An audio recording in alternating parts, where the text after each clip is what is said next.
January 9th, 2019. Jeff Bezos, the world's richest man, sits in his sprawling Seattle mansion overlooking Lake Washington.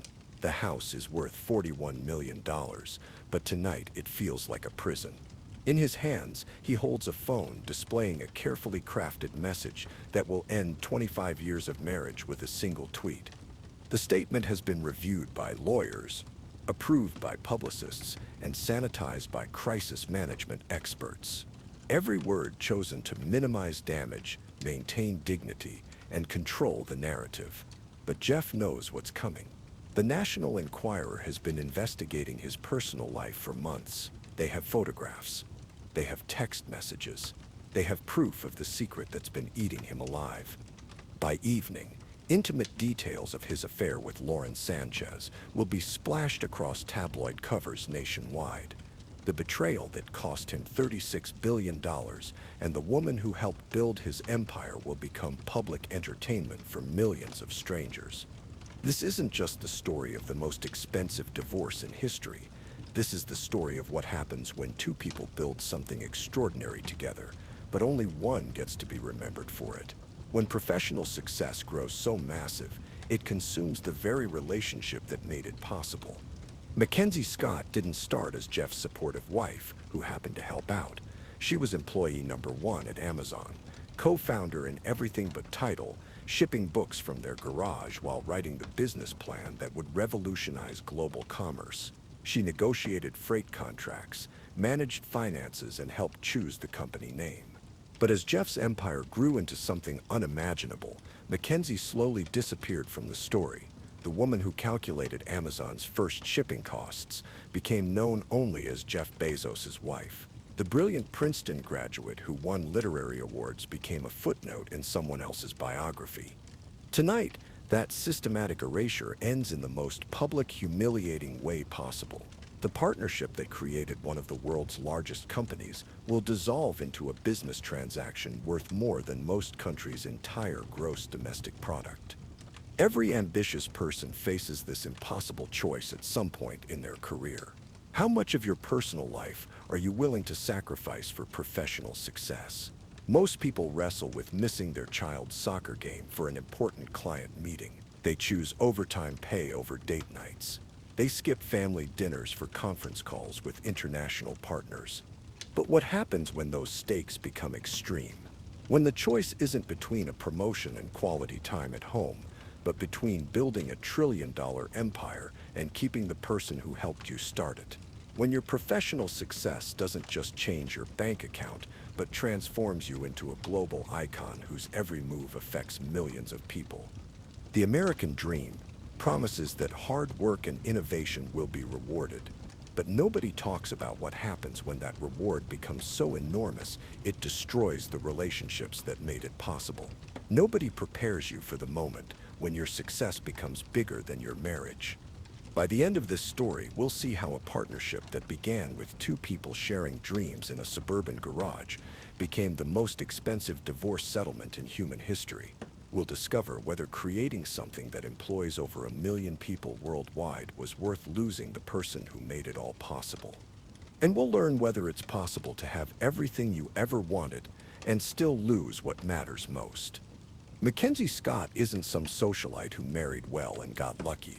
In 1993, she's a 23-year-old Princeton graduate working at D.E. Shaw, one of the most exclusive and prestigious hedge funds on Wall Street. Founded by David Shaw, a former Columbia computer science professor, the firm doesn't hire just anyone with an MBA and ambition.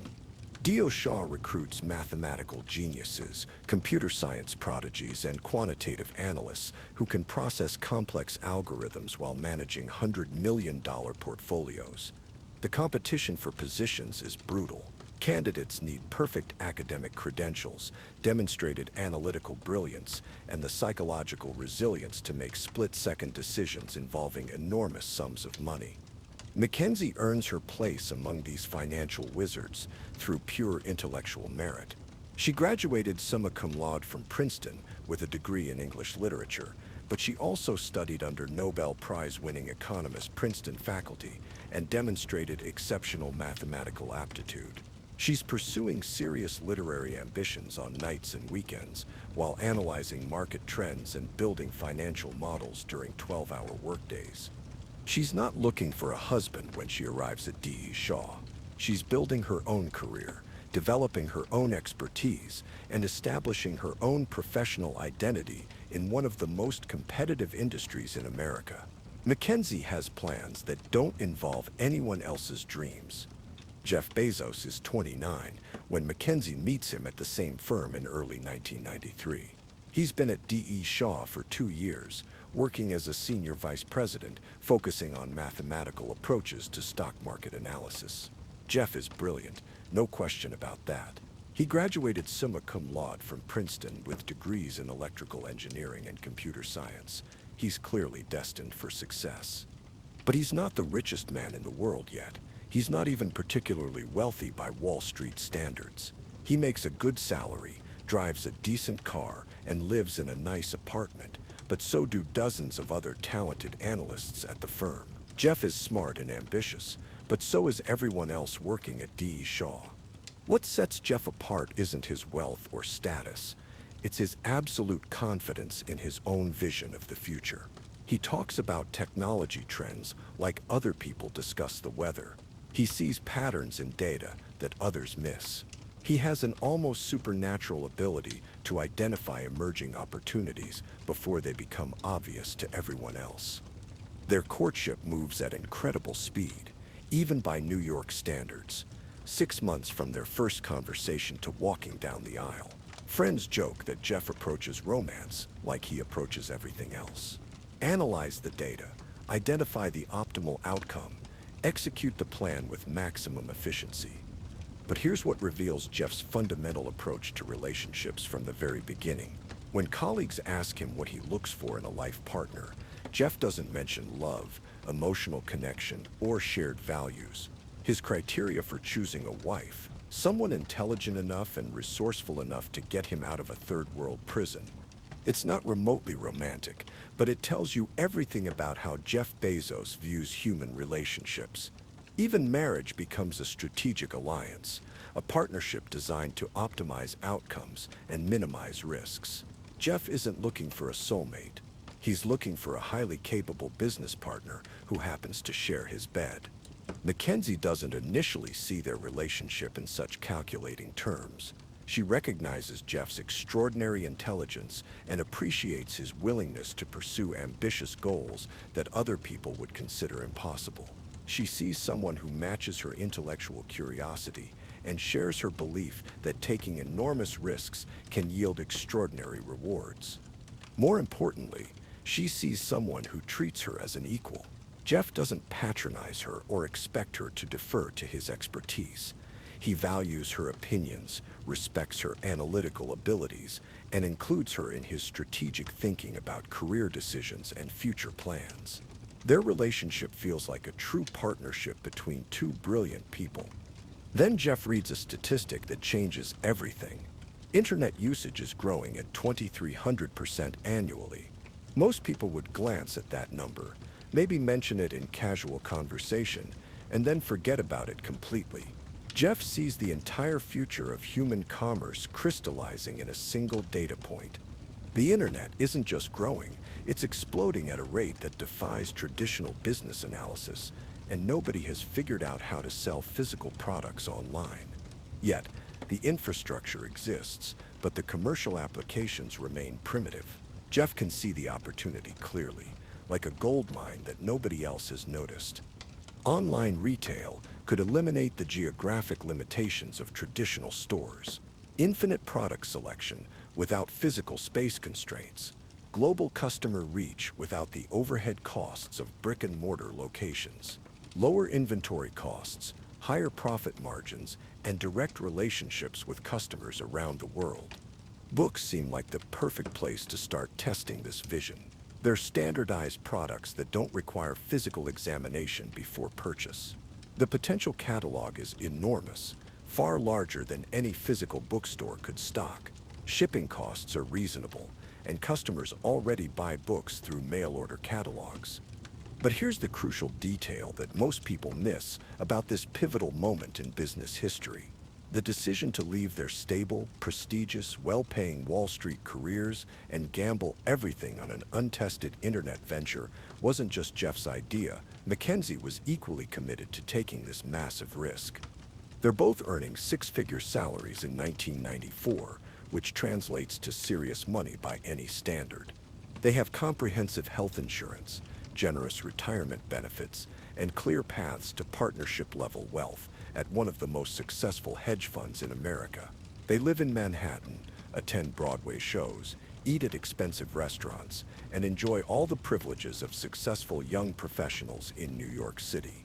But they're also young enough and talented enough to start over if their gamble fails. They have no children yet, no major financial obligations, and no family responsibilities that would make failure catastrophic. This is their window to take the biggest risk of their lives. Mackenzie doesn't just support Jeff's dream of building an online bookstore. She embraces it completely as their shared entrepreneurial adventure. She's ready to give up her own promising career in quantitative analysis to build something revolutionary with the man she married 6 months earlier. They have no idea they're about to create one of the largest companies in human history. They can't imagine that Jeff will eventually become the wealthiest person who has ever lived. They don't know that their decision will eventually provide employment for millions of people and fundamentally change how the entire world shops for everything. All they know is that they're young, brilliant, and willing to bet their comfortable lives on a vision of the future that exists only in their imagination. They're about to find out whether love and ambition can coexist when the stakes become unimaginably high. July 1994. Jeff grips the steering wheel of their Honda Accord as they drive cross-country from New York to Seattle. The car is packed with their belongings, but there's not much. They've sold most of their furniture, given up their Manhattan apartment, and left behind the life they built together on Wall Street. Mackenzie sits in the passenger seat with a laptop computer balanced on her knees, typing furiously while Jeff navigates interstate highways through Pennsylvania, Ohio, Indiana, Illinois. She's not just along for the ride, watching scenery pass by the windows.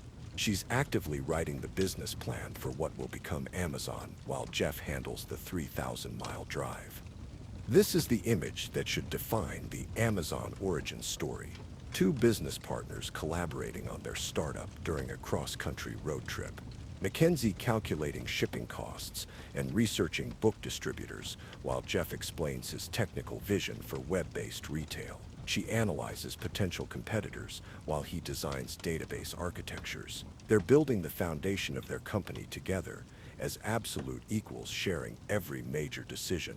The conversations during that drive reveal the depth of their partnership.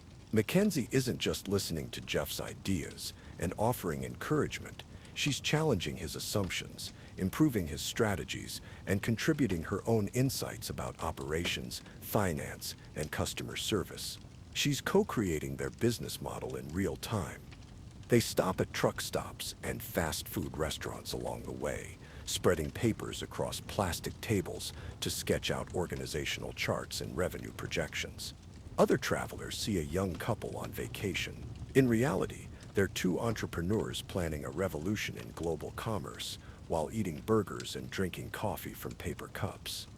By the time they reach Seattle, they have a comprehensive business plan, a clear division of responsibilities, and absolute confidence that they can build something extraordinary together. They rent a modest house in the suburbs, convert the garage into their first office space, and officially launch Amazon on July 5, 1994. Everyone knows the garage startup story by now. Scrappy entrepreneur Jeff Bezos, building Amazon from his suburban garage, packaging books by hand, and driving them to the post office in the early days of the internet boom. It's become Silicon Valley legend, the quintessential American success story of vision, hard work, and revolutionary thinking. But that story completely misses the most important detail. Mackenzie wasn't just there for moral support and occasional assistance. She was employee number one, co-founder in everything but official corporate documentation, and equal partner in every aspect of building their company. The garage contained 2 desks, 2 computers, and two people working 18-hour days to transform their shared vision into actual business operations. Jeff focused primarily on the technical infrastructure, building their website and managing server capacity. Mackenzie handled literally everything else. She negotiated freight contracts with book distributors who had never heard of internet retail and weren't sure it would work. She managed their company's finances when they had more expenses than revenue and had to carefully prioritize every expenditure. She developed customer service protocols when their entire customer base could fit in a small notebook. When orders started coming in through their primitive website, Mackenzie would pack books into boxes on their garage floor, address shipping labels by hand, and drive to the local post office with their daily shipments stacked in the back of their car. She'd wait in line with other small business owners, shipping packages to customers she'd never meet who had found their little website somehow. Mackenzie also handled the administrative work that every startup requires but nobody talks about. Business license applications, tax preparation, insurance policies, supplier agreements, bank account management. She kept their company legally compliant and financially organized, while Jeff focused on technology development and strategic planning. She even contributed to major branding decisions. When Jeff wanted to name their company Cadabra, Mackenzie pointed out that it sounded too much like cadaver when spoken over the phone. She suggested they find something that conveyed scale and global reach. They eventually settled on Amazon, named after the world's largest river. The early signs of success come quickly and feel almost magical. By late 1994, they're receiving orders from customers across the United States. People are actually buying books from their website, trusting a company they've never heard of to deliver products they've paid for in advance. By 1995, they're shipping hundreds of books daily and struggling to keep up with demand. They hire their first employees, move operations out of the garage into a real warehouse space, and start thinking about expanding beyond books into other product categories. Jeff handles the technology scaling and strategic vision, but Mackenzie keeps the business running day to day. She ensures customers receive their orders correctly and on time. She manages relationships with suppliers who are still skeptical about this internet retail experiment. She handles the operational details that turn Jeff's big ideas into actual customer satisfaction. The early culture of Amazon reflects both of their personalities and priorities. Jeff brings the long-term strategic thinking and willingness to sacrifice short-term profits for market dominance. Mackenzie contributes the operational excellence and customer focus that makes their ambitious goals actually achievable.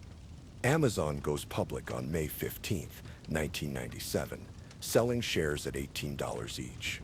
The initial public offering raises $54 million and values their three-year-old company at over $400 million.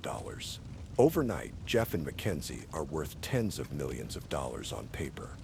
They're still working from warehouse space in Seattle, still figuring out how to manage rapid growth, still making mistakes and learning from them. But they've proven that internet retail isn't just a viable business model. It's potentially revolutionary, capable of disrupting entire industries and creating enormous wealth for early pioneers. The success feels surreal after years of 18-hour workdays, financial uncertainty, and skepticism from traditional retailers who dismissed internet commerce as a fad. Jeff and Mackenzie have built something valuable together, transforming their shared vision into a public company that employs hundreds of people and serves customers worldwide. But here's the first warning sign of what's coming. Subtle, but significant. In every newspaper interview, every magazine profile, every television appearance, Mackenzie gets mentioned less prominently than her actual contributions would justify. The business press loves stories about visionary founders who change entire industries through individual brilliance and determination. Jeff fits that narrative perfectly. He's articulate, confident, and passionate about the future of e-commerce. He gives great interviews and explains complex concepts in ways that non-technical audiences can understand. Mackenzie gets described as the supportive wife who helps with operations and provides emotional stability, while her brilliant husband pursues his revolutionary vision. She's portrayed as important but secondary, valuable but not essential, helpful but not irreplaceable. Mackenzie doesn't fight this narrative revision initially. She's focused on building their business, not building her personal brand or public profile. She genuinely doesn't care whether journalists understand her contributions as long as Amazon continues growing and succeeding. But the foundation of her eventual invisibility is being established in these early media portrayals. The business world has decided that Amazon is Jeff's story, his vision, his company. Mackenzie is supporting cast in someone else's biography, no matter what the actual history reveals about their partnership. This narrative shift has practical consequences beyond hurt feelings or wounded pride. When investors, partners, and employees think about Amazon's leadership, they think about Jeff. When competitors analyze Amazon's strategy, they focus on Jeff's decision-making. When the media covers Amazon's successes and failures, they interview Jeff. Mackenzie becomes progressively more peripheral to the public story of the company she helped create. Her opinions carry less weight in meetings. Her contributions get attributed to the team rather than to her individual expertise. Her role evolves from co-founder to operations manager to executive assistant to CEO's wife. The dot-com crash of 2000 nearly destroys everything they've built over 6 years of relentless work. Technology stocks collapse virtually overnight. Amazon's share price falls from over $100 to just $6. The company that seemed unstoppable suddenly looks doomed. Financial analysts declare Amazon finished, another victim of internet bubble economics and unsustainable business models. Employees worry about layoffs and wonder whether their stock options will ever be worth anything. Customers question whether Amazon will survive long enough to fulfill orders they've already placed. The crisis transforms Jeff into someone Mackenzie barely recognizes. The collaborative partner who used to discuss every major decision with her becomes an isolated dictator making unilateral choices about the company's future. He works 16-hour days, travels constantly to meet with potential investors, and micromanages departments he previously trusted to run themselves. Jeff isn't just managing a business crisis, he's fighting to save his life's work from complete destruction. The company that defines his identity and validates his intelligence is disintegrating, and he's willing to sacrifice everything else to preserve it. Mackenzie tries to maintain their partnership during this period, but the dynamics have shifted fundamentally. Jeff operates in crisis mode, responding to emergencies and making decisions based on short-term survival rather than long-term strategy. He doesn't have time for the collaborative discussions that used to characterize their relationship. She also faces her own major life changes during Amazon's darkest period. Mackenzie is pregnant with their first child in 2000, then their second in 2002, then their third in 2005. While Jeff battles to keep Amazon alive through the worst technology downturn in decades, Mackenzie is managing pregnancy, childbirth, and caring for young children. The timing couldn't be worse for their marriage or their business partnership. Just when Amazon needs every possible advantage to survive, Mackenzie has to reduce her involvement in daily operations. Just when their relationship needs attention and nurturing, Jeff becomes completely obsessed with corporate survival. Amazon does survive the dot-com crash, emerging stronger and more dominant than before. The company's focus on customer satisfaction and long-term growth proves superior to competitors who prioritize short-term profitability. By 2003, Amazon is profitable. By 2005, it's growing faster than ever. But the dynamic between Jeff and Mackenzie has changed permanently. During the crisis, Jeff learned to operate without her input on major decisions. He discovered that he could run Amazon through force of will and individual determination rather than collaborative leadership. Mackenzie, meanwhile, has learned to manage their family life without expecting significant help or attention from Jeff. She handles school drop-offs and pickups alone. She manages doctor's appointments, homework supervision, and weekend activities as a functionally single parent. Here's what nobody talks about in the traditional Amazon success story. While Jeff is becoming a business celebrity, Giving speeches about the future of commerce and appearing on magazine covers, Mackenzie is home with 3 young children under the age of 5. She's changing diapers while he's changing entire industries. She's managing bedtime routines while he's managing billion-dollar business decisions. She's helping with homework while he's hiring thousands of employees and expanding into new product categories.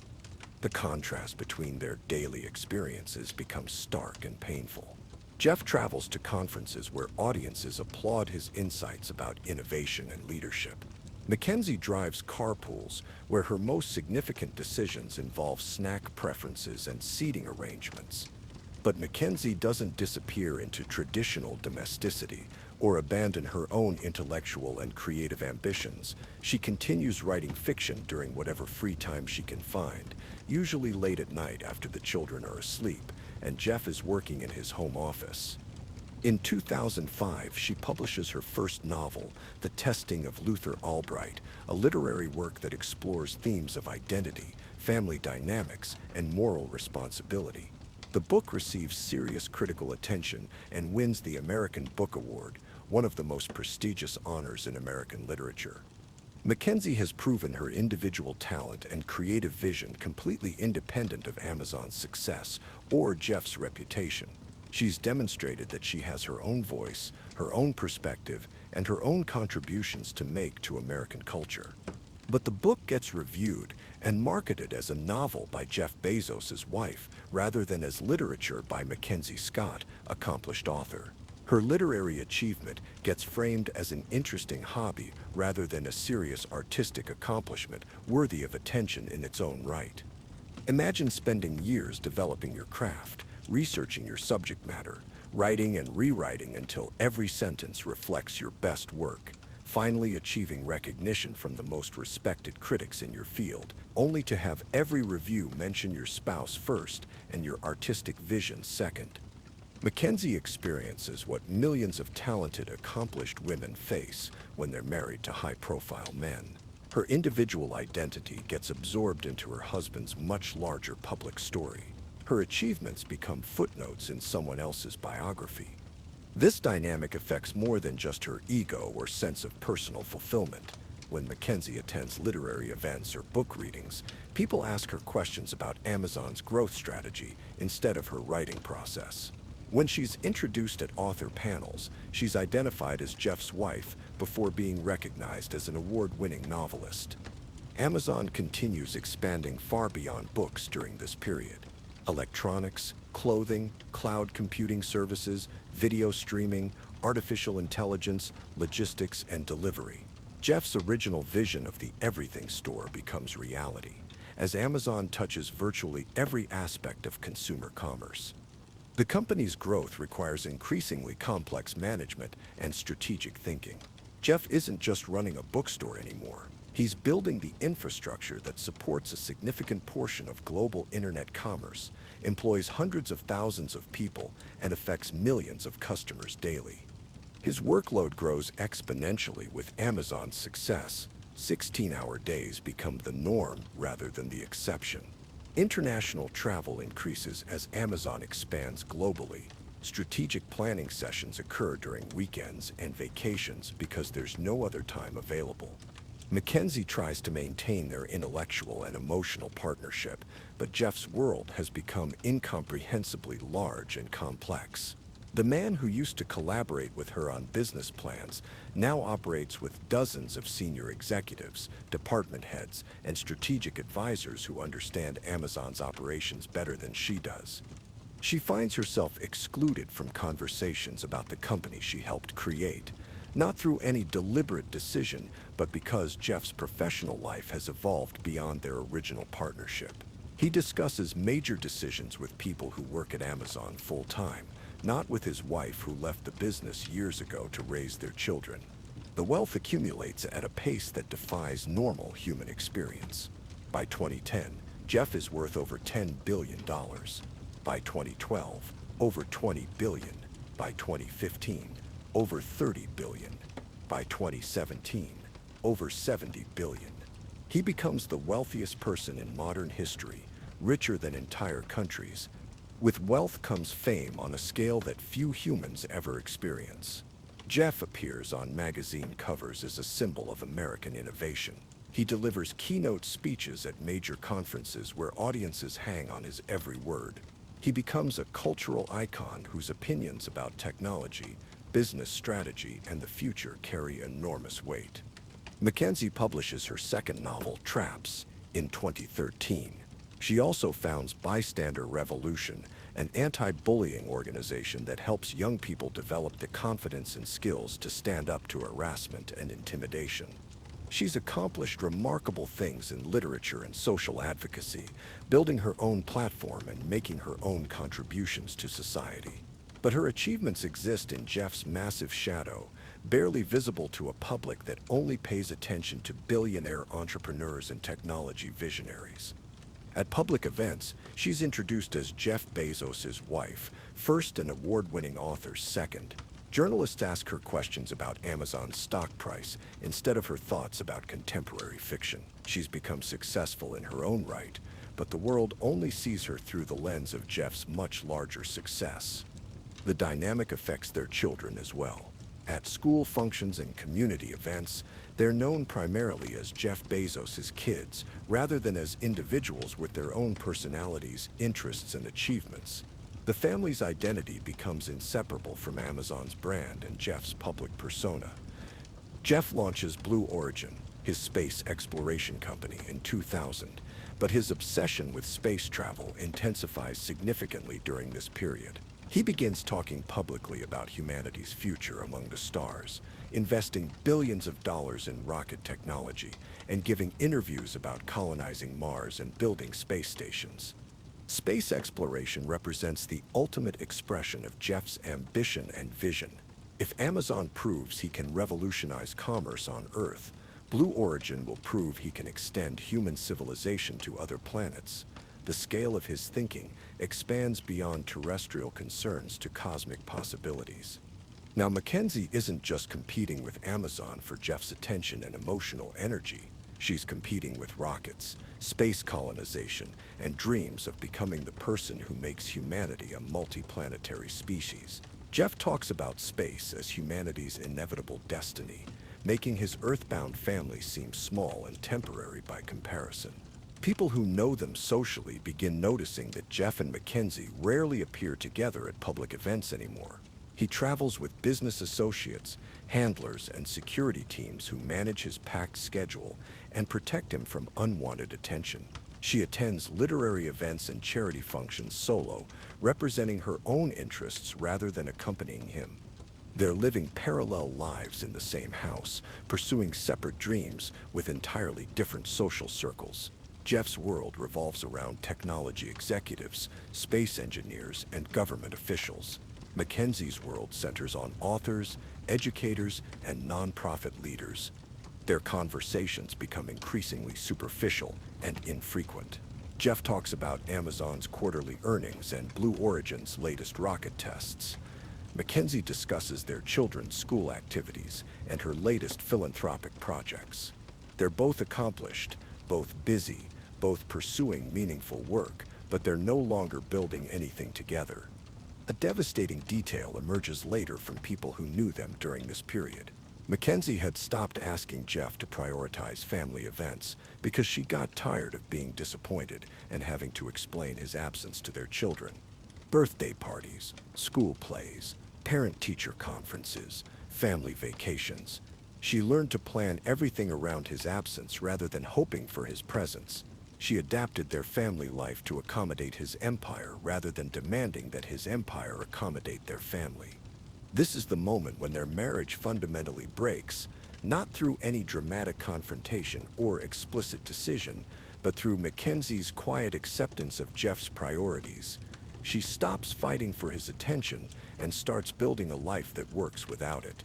Jeff doesn't notice the shift immediately because his life continues exactly as before. He still works the same hours, travels the same schedule, and focuses on the same business priorities. Mackenzie's adaptation actually makes his life easier by eliminating the guilt and conflict he felt when she asked him to choose between family and work. But But Mackenzie's resignation marks the end of their partnership in any meaningful sense. She's no longer trying to maintain their connection or rebuild their shared life. She's accepted that Amazon and Blue Origin come first, and she's building her own independent existence around that reality. In 2016, Jeff meets Lauren Sanchez at a dinner party hosted by her husband Patrick Whitesell, a powerful talent agent who represents major Hollywood celebrities. The introduction is social rather than professional, but it plants the seed for what will eventually destroy Jeff's marriage. Lauren represents everything Mackenzie isn't at this stage of their lives. She's glamorous in a way that translates well to magazine covers and red carpet events. She's connected to the entertainment industry and comfortable with the kind of celebrity attention that Jeff now attracts wherever he goes. Lauren works as an entertainment reporter for television and radio, which means she's skilled at making powerful people feel interesting and important during interviews. She also pilots helicopters, which appeals to Jeff's fascination with aviation and space travel. Most importantly, when Lauren talks to Jeff at parties and social events, she's completely focused on him. She doesn't interrupt to discuss children's schedules or household management. She doesn't compete for his attention with Amazon business or Blue Origin planning. She makes Jeff feel like the most important person in the room, which he hasn't experienced at home in years. The attraction develops gradually over several months of social encounters at Hollywood parties and charity events. Jeff finds excuses to attend gatherings where he knows Lauren will be present. They exchange phone numbers for professional reasons, then start texting about personal topics. Mackenzie has no idea that her husband is developing feelings for another woman. She's focused on managing their 4 children's increasingly complex schedules, maintaining her writing career, and expanding her philanthropic work. She interprets Jeff's frequent travel and social commitments as normal aspects of his business responsibilities. Jeff begins living a carefully compartmentalized double life. He maintains his normal routine at home, attending family dinners and participating in weekend activities when his schedule allows. But he's also cultivating an intense emotional connection with Lauren that he keeps completely separate from his marriage. Their relationship escalates from casual conversation to intimate text messaging to secret meetings in Los Angeles when Jeff travels there for business. He tells Mackenzie he's attending Amazon meetings or Blue Origin conferences, but he's actually spending time with Lauren. The text messages between Jeff and Lauren reveal the depth of their emotional connection. He calls her his alive girl and writes about wanting to smell and breathe her. These aren't casual expressions of physical attraction. These are the words of a man who has fallen completely in love with someone other than his wife. Jeff is experiencing something he hasn't felt in years, possibly decades. Total romantic obsession with someone who makes him feel like the center of the universe. Lauren doesn't ask him to attend parent-teacher conferences or discuss household budgets. She makes him feel brilliant, powerful, and irresistibly attractive. The National Enquirer somehow learns about Jeff's affair and begins investigating his personal life with the thoroughness of a law enforcement operation. They hire private investigators to follow his movements, photograph his meetings, and document evidence of his relationship with Lauren. The tabloid's investigation lasts for months, building an airtight case that will be impossible for Jeff to deny or minimize. They track his travel schedule, identify his secret meetings, and even obtain copies of intimate text messages between him and Lauren. Jeff and Mackenzie have no idea they're being watched and documented. They continue their normal lives, attending public events together when necessary and maintaining the appearance of a stable marriage. But investigators are building a file that will eventually destroy their carefully maintained privacy. Mackenzie senses something is wrong in their marriage, but can't identify exactly what has changed. Jeff seems more distant than usual during their infrequent conversations. He appears distracted during family time and less interested in her thoughts about their children's activities and her own work. She mentions her concerns to close friends, who later reveal that Mackenzie suspected Jeff might be having an affair months before the public revelation. But she has no concrete evidence, just an intuitive feeling that he's emotionally disconnected from their family in a way that goes beyond his usual work obsession. The ultimate irony of this situation reveals the limits of even extraordinary wealth and power.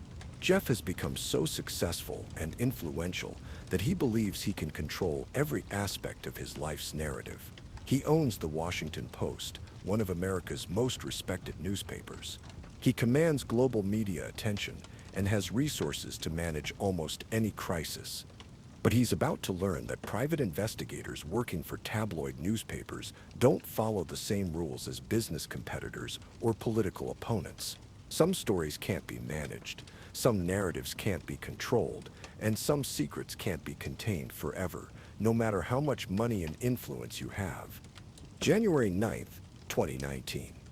Jeff and Mackenzie sit in their home office, reading the final version of their joint divorce announcement.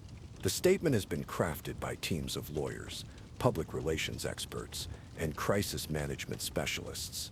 Every word has been chosen to minimize damage, maintain dignity, and control the narrative.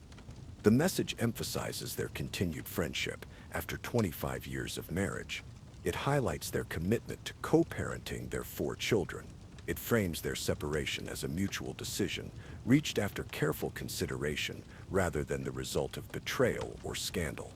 Most importantly, the statement makes no mention of Jeff's affair with Lauren Sanchez or any other factors that might have contributed to their decision to divorce. It reads like the dissolution of a business partnership rather than the destruction of a marriage. Jeff posts the carefully crafted message on his Twitter account at exactly noon Pacific time on Wednesday, January 9th. For a few hours, it seems like their strategy is working.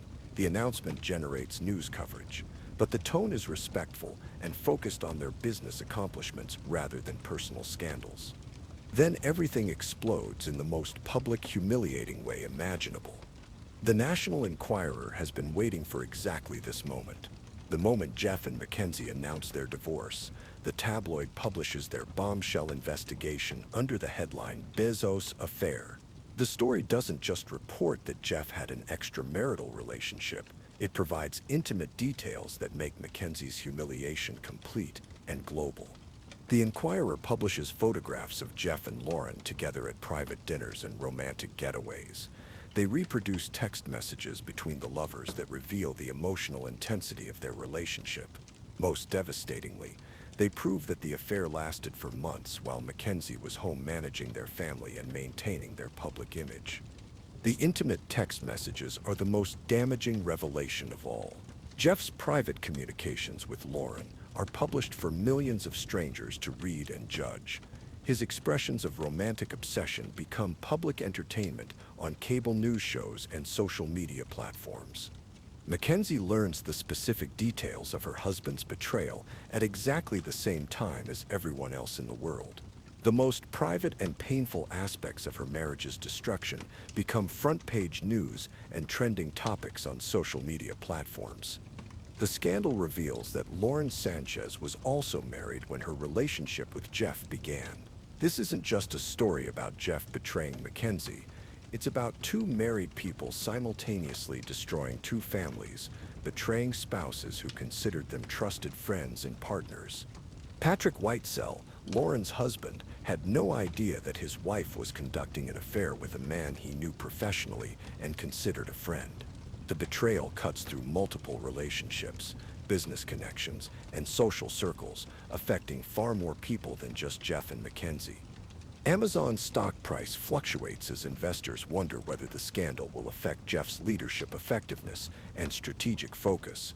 Board members field questions from major shareholders about whether personal crises might impact company performance.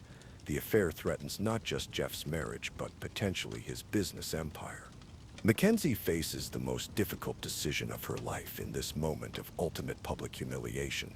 Under Washington state community property law, she could legally demand half of everything Jeff owns. Nearly $70 billion worth of Amazon stock, half of Blue Origin's value, half of the Washington Post, half of their real estate holdings and investment portfolios. She could destroy Jeff financially and professionally, with a single legal filing. She could demand half of his voting shares in Amazon, potentially giving her control over the company's future direction. She could force him to choose between his business empire and his personal freedom. But Mackenzie chooses a completely different path, one that reveals her character in the most devastating circumstances imaginable. Instead of pursuing maximum legal advantage, she prioritizes dignity, stability, and the long-term interests of their children and Amazon's employees.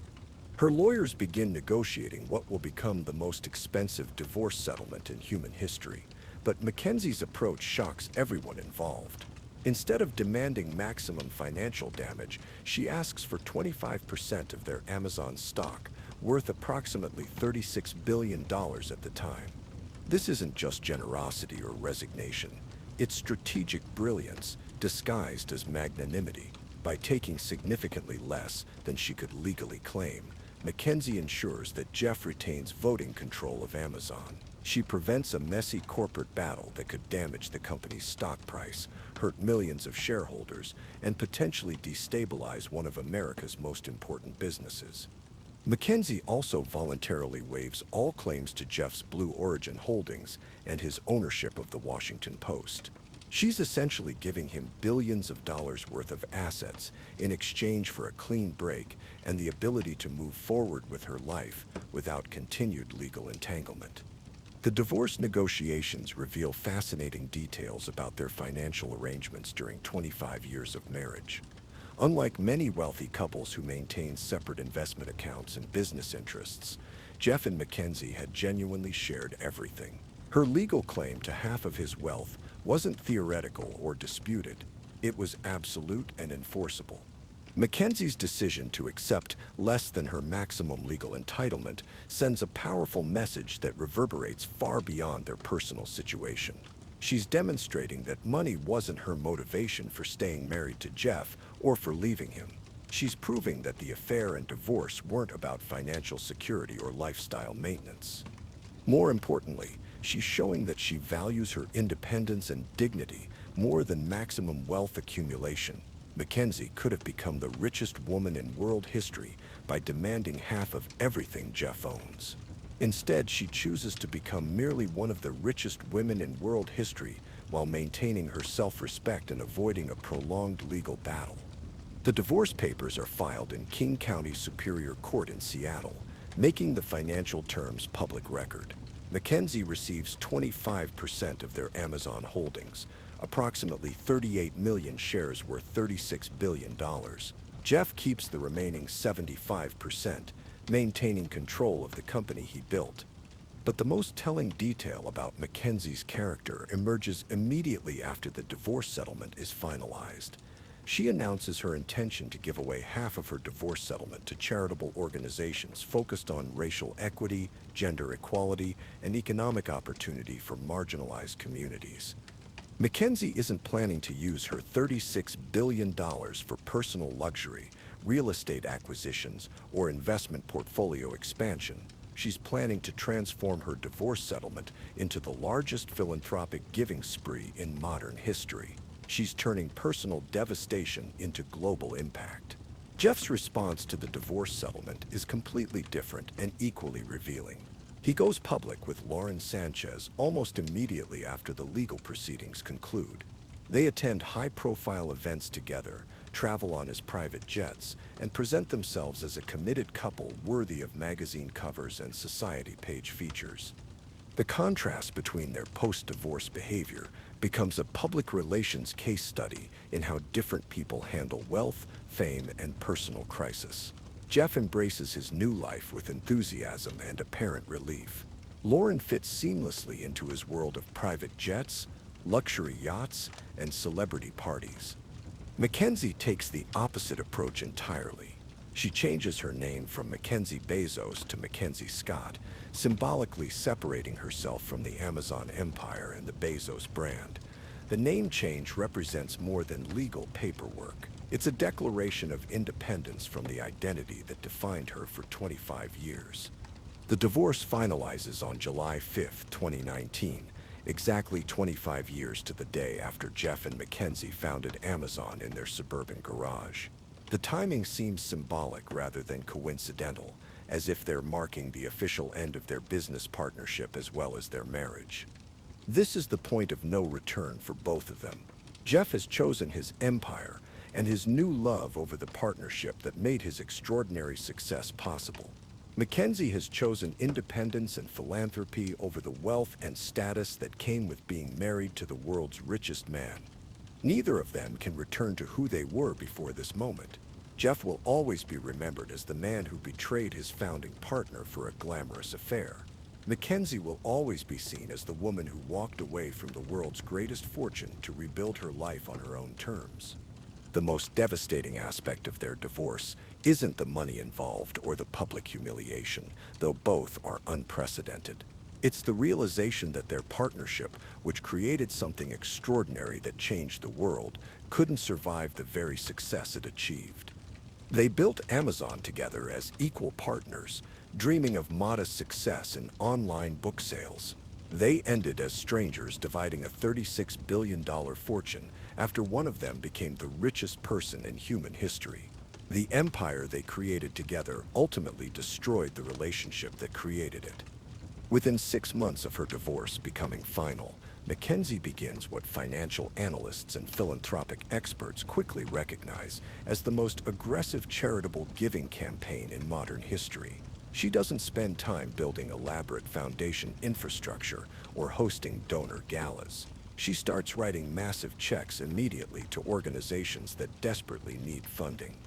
Her approach to philanthropy is revolutionary in its speed, scope, and methodology. While most billionaire philanthropists spend years researching potential recipients, developing strategic giving plans, and building administrative organizations to manage their donations, Mackenzie cuts through all that bureaucracy. She hires a small team of researchers to identify high-impact organizations working on issues she cares about: racial equity, gender equality, criminal justice reform, climate change, economic opportunity for low-income families. Then she makes transformational donations with minimal strings attached and maximum trust in recipient organizations. By December 2019, just 5 months after her divorce, Mackenzie has given away over $1 billion. By June 2020, over $4 billion. By December 2020, over $8 billion. She's moving money out of her personal accounts faster than almost any philanthropist in history. The organizations that receive Mackenzie's donations are often small nonprofits that have struggled for resources for decades. Community food banks, scholarship programs for first-generation college students, organizations supporting LGBTQ youth, groups working on criminal justice reform. Her gifts are often the largest donations these organizations have ever received. Mackenzie's giving strategy deliberately avoids the traditional philanthropic approach of requiring recipients to rename buildings, attend elaborate donor events, or provide detailed reports about how every dollar gets spent.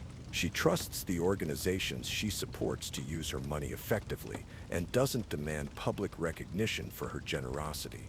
The contrast with traditional billionaire philanthropy is intentional and pointed.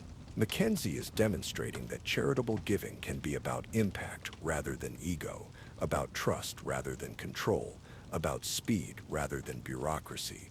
Meanwhile, Jeff's life trajectory moves in a completely different direction. He steps down as Amazon's CEO in July 2021, exactly 2 years after his divorce, but remains executive chairman with significant influence over the company's strategic direction. The transition allows him to focus more attention on Blue Origin and other personal interests. Jeff and Lauren Sanchez become fixtures of international celebrity culture. They attend the Met Gala, vacation on luxury yachts in the Mediterranean, and appear together on magazine covers. Their relationship receives constant media attention, with paparazzi documenting their travels and social activities. In October 2021, Jeff takes his first trip to space as a passenger on Blue Origin's New Shepard rocket. The 11-minute flight makes him one of the first billionaires to personally experience spaceflight, fulfilling a childhood dream and validating years of investment in space technology. The public perception of Jeff and Mackenzie's post-divorce lives crystallizes around these dramatically different paths. Mackenzie is seen as the dignified ex-wife who transformed personal devastation into global philanthropic impact. Jeff is perceived as the billionaire who traded his founding partner for a glamorous new lifestyle and continued empire building. But the reality is more complex than these simplified narratives suggest. Both Jeff and Mackenzie are dealing with the psychological and emotional consequences of choices that seemed impossible at the time they made them. Both are trying to build meaningful lives after the dissolution of a 25-year partnership that defined their identities and created their wealth. Mackenzie briefly remarries in March 2021 to Dan Jowett, a high school science teacher she met through charitable work. The marriage surprises people who expected her to remain single, but it demonstrates her desire to rebuild personal relationships and find happiness outside her previous identity as Jeff's wife. But Mackenzie's second marriage ends in divorce just 18 months later.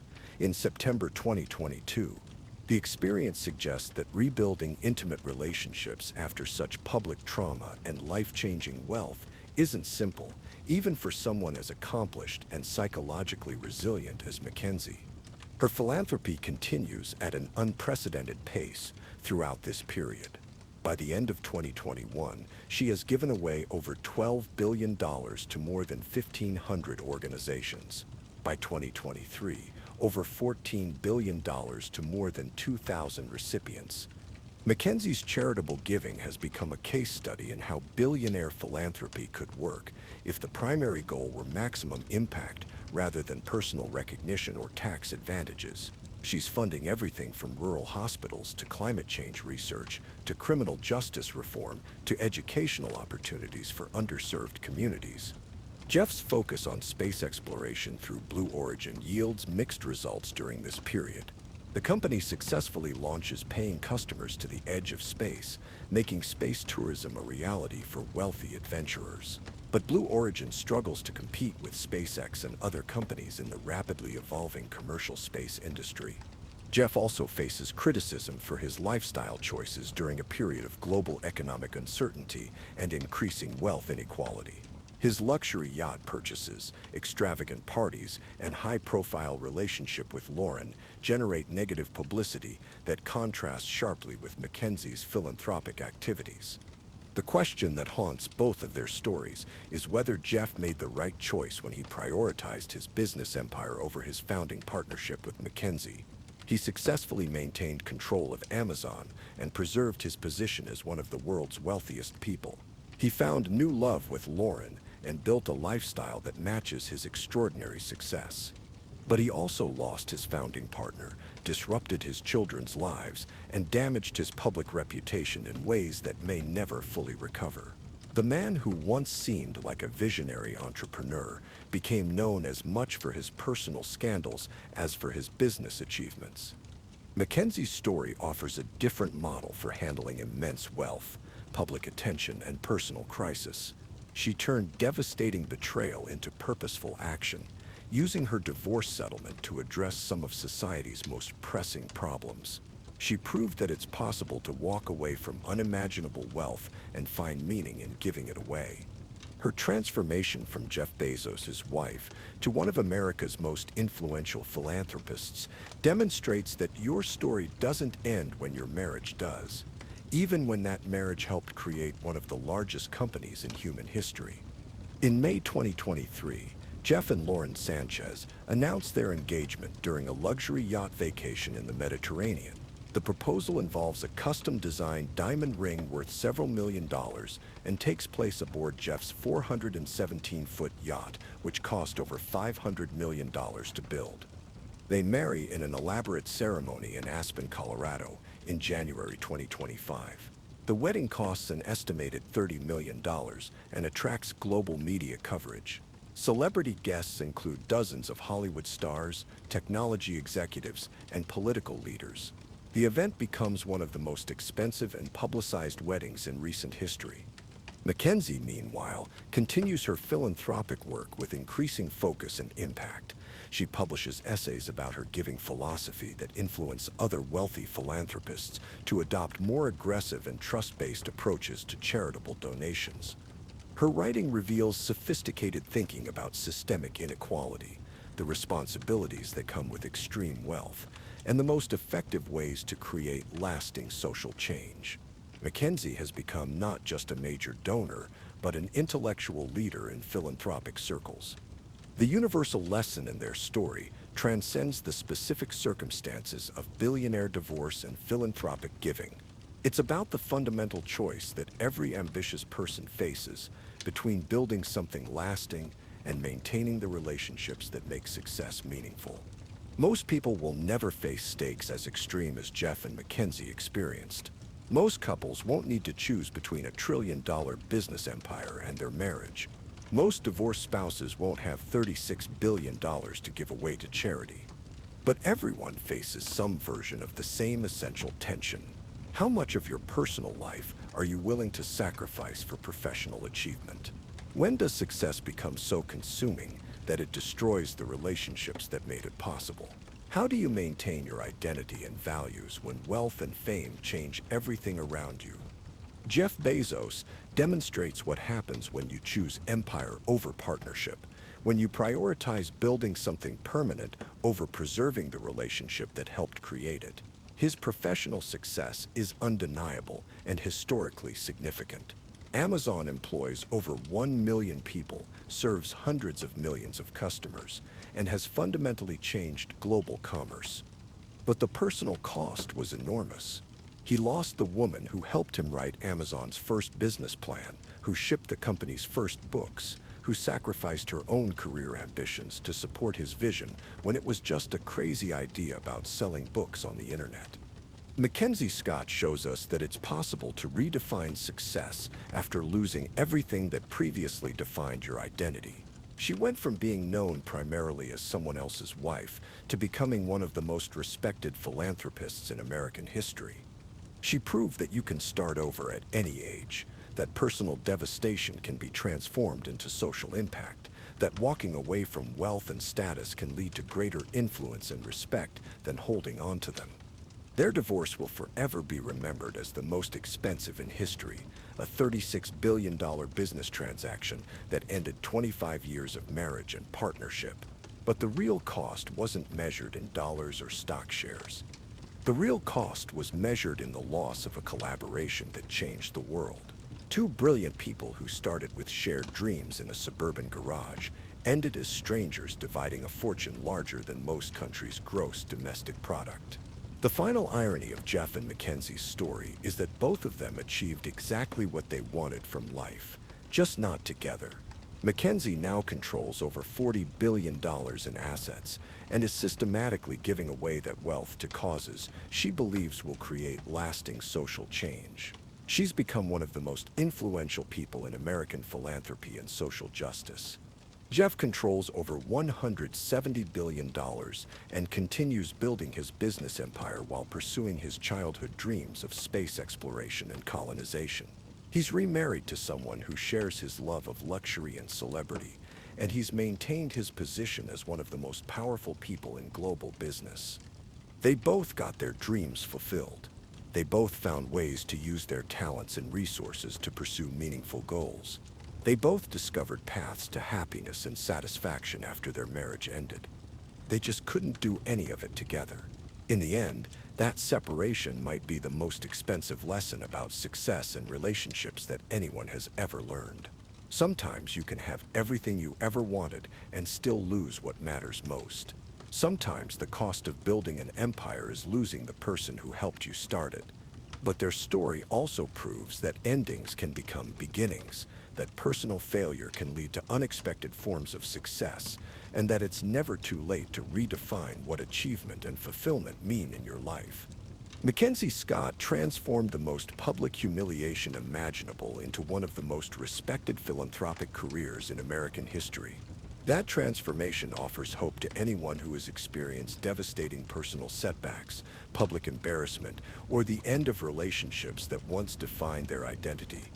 If Mackenzie could rebuild her life after losing a 25-year marriage to the world's richest man, if she could find purpose and influence through charitable giving rather than wealth accumulation, then perhaps anyone can discover ways to turn their worst moments into their greatest contributions. The $36 billion divorce of Jeff Bezos and Mackenzie Scott isn't just a story about money, business success, or celebrity scandal. It's ultimately a story about choice, resilience, and the different ways that extraordinary people respond to extraordinary circumstances. Both of their paths forward offer lessons worth learning, warnings worth heeding, and possibilities worth considering for anyone trying to balance personal happiness with professional achievement, individual success with meaningful relationships, and private dreams with public responsibilities. Their story reminds us that success without someone to share it with may not be success at all. But it also shows us that even the most devastating failures can become the foundation for entirely new forms of achievement and fulfillment. In the end, that may be the most valuable lesson of all.